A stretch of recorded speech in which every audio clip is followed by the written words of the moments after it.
বাসায় যদি টক দই না থাকে আর আপনি চাচ্ছেন যে মিষ্টি দই বসাবেন, তাহলে আজকের ভিডিওটি আপনার জন্য। অবশ্যই ভিডিওটি সম্পূর্ণ দেখবেন আর একটি লাইক দিয়ে সম্পূর্ণ ভিডিওটি কন্টিনিউ করবেন। টক দই ছাড়া কতটা সহজভাবে আমি বাসায় মিষ্টি দই বসাতে পারি, ওইটাই আপনাদের সাথে আজকে শেয়ার করব। আশা করি আপনারা সম্পূর্ণ ভিডিওটি দেখবেন ওই টিপসটি পাওয়ার জন্য। আসসালামু আলাইকুম, বাংলাদেশি ব্লগার কামরুন নাহার ইউটিউব চ্যানেলে আপনাদের সবাইকে স্বাগতম। ছোটদেরকে স্নেহ, বড়দেরকে শ্রদ্ধা সম্মান জানিয়ে আমি আমার আজকের ব্লগ ভিডিওটি শুরু করছি। তো আজকে আমি আপনাদের সাথে কোনো রান্না বান্না কিংবা সাংসারিক কোনো কিছু শেয়ার করব না। আজকে আপনাদের সাথে শেয়ার করব যে আমি কিভাবে কোনো রকম টক দই ছাড়া বাসায় মিষ্টি দই বসাই, আর টক দই দিয়েও বসাই, কিন্তু যখন বাসায় না থাকে তখন বিপদের সময় আমি কিভাবে আমার আইকিউকে কাজে লাগিয়ে ওই দই বসাই কোনো রকম টক দই ছাড়া, ওইটাই আপনাদের সাথে আজকে শেয়ার করব। আশা করি আপনাদের কাছে ভিডিওটি ভালো লাগবে। তো সম্পূর্ণ ভিডিওটি না টেনে স্কিপ না করে অবশ্যই সম্পূর্ণ ভিডিওটি দেখবেন।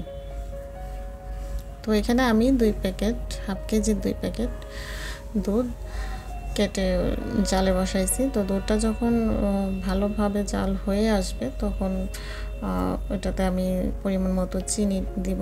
যাই হোক, আপনাদের সাথে তো সম্পূর্ণ দেখাবো কিভাবে কি করি। তার আগে আপনাদের সাথে বলি, কেউ কিন্তু কোনো কিছু শিখে আসে না। আমিও কিন্তু এটা আমি জানছি অন্যজনের কাছ থেকে। আমিও কিন্তু এই টিপসটা জানতাম না। তো ভাবলাম যেহেতু আমি জানি তো আপনাদের সাথে শেয়ার করি। আপনারা হচ্ছেন আমার প্রিয় মানুষ, প্রিয় একটা পরিবার। তো যাই হোক, এখানে আমি পরিমাণ মতো চিনি দিয়ে ভালোভাবে দুধটাকে নেড়ে চিনিটা যখন গলে আসবে তখন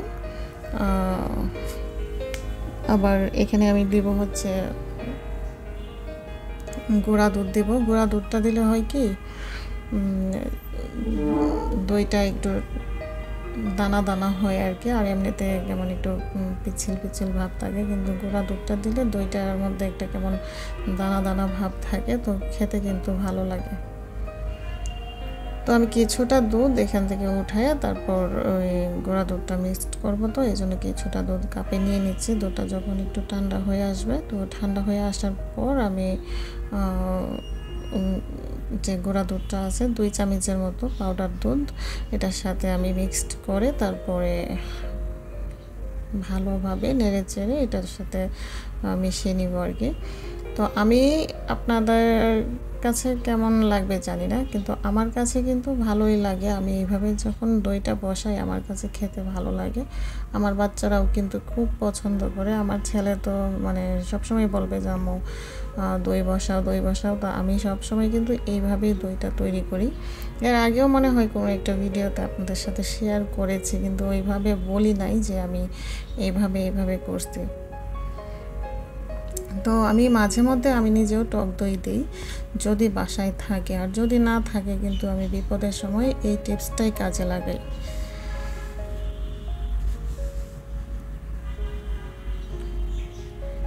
তারপর এই যে এখানে আমি হচ্ছে চিনি দিলাম, চিনিটার সাথে পরিমাণ মতো পানি দিয়ে ভালোভাবে ক্যারামেলটা তৈরি করে নিচ্ছি। আর ক্যারামেল যদি আপনারা দইয়ে দেন, দইয়ে কিন্তু একটা সুন্দর ফ্লেভার হয়। আর ক্যারামেল ছাড়াও কিন্তু দইটা বসানো যাবে, এতে করে যে ওই একটা ব্রাউন যে একটা কালার ওইটা আসে না আর কি। কিন্তু দইয়ের কিন্তু এই ব্রাউন কালারটা থাকলে কিন্তু ভালো লাগে দইয়ের মধ্যে, আর না দিলেও সমস্যা নেই, খেতে কিন্তু ওই দইয়ের মতোই লাগবে, কোনো সমস্যা না। দই ক্যারামেল ছাড়াও করা যাবে, আর ক্যারামেলটা দিলে একটু কালার আসে আর একটু পোড়া পোড়া ফ্লেভার আসে, তো ভালো লাগে খেতে। তো যাই হোক, ক্যারামেল হয়ে গেছে। হওয়ার পর তো আমি দুধটা দিয়ে ভালোভাবে ওইটাকে মিক্সড করে নিয়েছি। আর এই যে দেখেন, এখানে হচ্ছে আমার যে টিপস, ওই তেঁতুল বাটির মধ্যে প্লাস্টিকের যে রসমালাইয়ের বাটিগুলো আছে ওইগুলোর মধ্যে কিন্তু আমি বসাবো। আমি এগুলাতেই বসাই আইসক্রিমের বক্স আর প্লাস্টিকের যে ওই রসমালাইয়ের বক্স, আমি কিন্তু বেশিরভাগ সময় এইগুলাতেই বসাই। আর এমনিতে যদি মাটির হাঁড়ি হয় তাহলে তো আরও সুন্দর হয়। এই যে দেখেন আমি কিন্তু এখানে বাটিটার চারপাশে একদম তেঁতুল দিয়ে ভালোভাবে ঘষে নিছি। আপনারাও এভাবে ঠিক এভাবেই বাটির চারপাশে তেঁতুল দিয়ে ঘষে নেবেন। তারপর হচ্ছে আমি এখানে দিয়ে দিচ্ছি যে দুধ জাল করে রাখছি ক্যারামেলের সাথে মিক্সড করে, ওইটা একদম উপর থেকে, মানে মোটামুটি একটু উপর থেকে দিচ্ছি কেন, যাতে উপরে একটা ফেনা ফেনা ভাব হয়। আর যে দোকানে দেখেন না যে উপরে কত সুন্দর একটা কেমন জানি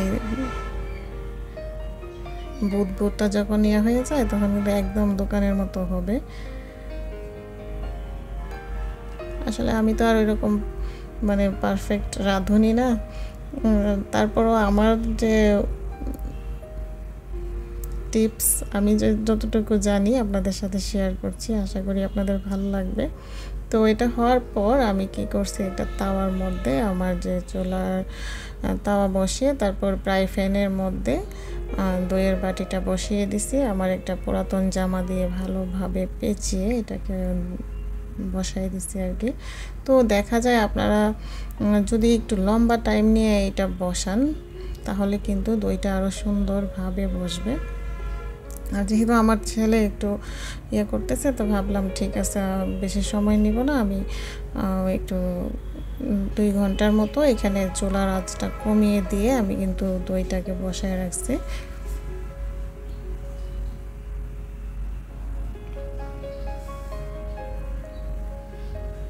তো এটাকে ঢেকে 2 ঘন্টার মতো বসায় রাখবেন। বসায় রাখার পর যদি মানে ইমার্জেন্সি থাকে যে আমি আজকেই খাবো দইটা, আর যদি মনে করেন না ঠিক আছে আমি রাত্রে এটাকে সারা রাত্র রেস্টের সারা রাত থাকবে, সারা রাত থাকলে আরও সুন্দরভাবে বসবে দইটা।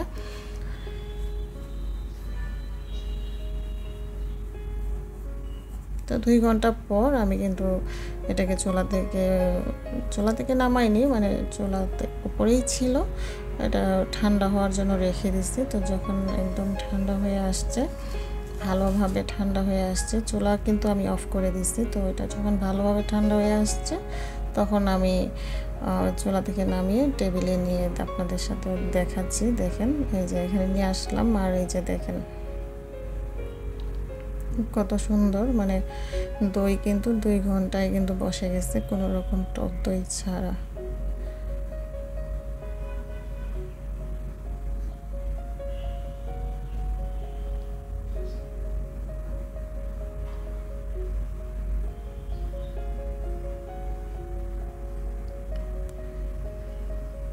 আর এই যে দেখেন আমি কিন্তু ঢাকনাটা সরাইয়া আপনাদের সাথে দেখাচ্ছি। দেখেন কতটা মানে দই কিন্তু বসে গেছে মাত্র 2 ঘন্টায়। আমার কথা হচ্ছে আমার ছেলে খাবে, বলতেছে আম্মু আমি আজকেই খাবো। তো আমি এটাকে আবার ফ্রিজে রাখছি কিছুক্ষণের জন্য, ফ্রিজ থেকে বের করে এখন এই যে পরিবেশন করছি। দেখেন দই কিন্তু বসে গেছে, যদি সারা রাত থাকতো আরও সুন্দরভাবে বসতো। আর ফ্রিজেও কিন্তু আমি বেশি সময় রাখি নাই, হয়তো বা আধা ঘন্টার মতো হবে ফ্রিজে রাখছি, মানে আমার ছেলে খেয়ে ঘুমাবে এটা। তো যাই হোক, কেমন হয়েছে অবশ্যই আপনারা জানাবেন। আশা করি আপনাদের কাছে আজকের ভিডিওটি ভালো লেগেছে, আর আমার টিপসটি যদি ভালো লেগে থাকে অবশ্যই আমার চ্যানেলটি সাবস্ক্রাইব করে আমার চ্যানেলের পাশে থেকে যাবেন। আশা করি আপনারা এই কাজটি করবেন। তো আজকের মতো এই পর্যন্তই। সবাই সুস্থ থাকবেন, ভালো থাকবেন, আমার জন্য দোয়া করবেন। আসসালামু আলাইকুম, আল্লাহ হাফেজ।